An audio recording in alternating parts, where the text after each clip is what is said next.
Hi friends, breakfast పూజ complete అయింది. Breakfast వచ్చి చపాతీతో egg వేసి రోల్ వేస్తున్నాను. నేనైతే సాటర్డే తినను, పిల్లల కోసం చేసి పెట్టాలి కాబట్టి అందుకే తొందరగా పూజ కంప్లీట్ చేసేసుకున్నాను. ఇప్పుడు బాబుకి అయితే ఎగ్ వేసి చపాతీ చేసి ఎగ్ రోల్ చేసేసి ఇచ్చేస్తున్నాను. వాడికి బ్రేక్ఫాస్ట్ అయితే ఇది. ఓకేనా. కర్రీ వచ్చి టమాటా కర్రీ వండాను. ఒక బాక్స్ పెట్టేస్తే పని అయిపోతుంది. దీని మీద చపాతీ కాల్చగానే వన్ సైడ్ కాల్చుకోవాలి. కాల్చగానే ఇంకో సైడ్ తిప్పేసి కొంచెం ఆయిల్ వేసి ఎగ్ ఇలా కొట్టేసి ఉప్పు కారం వేసేయాలి.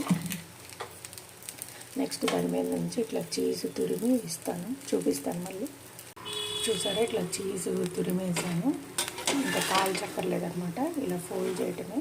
చూసారా, పైన అంతా క్రిస్పీగా కాలుతుంది, లోపల సాఫ్ట్ ఉంటుంది.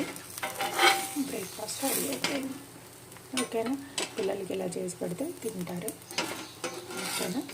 మా బాబు బ్రేక్ఫాస్ట్ రెడీ అయిపోయింది. నేను లంచ్ బాక్స్ పెట్టాలి. మీరు పిల్లలకి ఏం పెట్టారు? కామెంట్స్ చెప్పండి. బాయ్.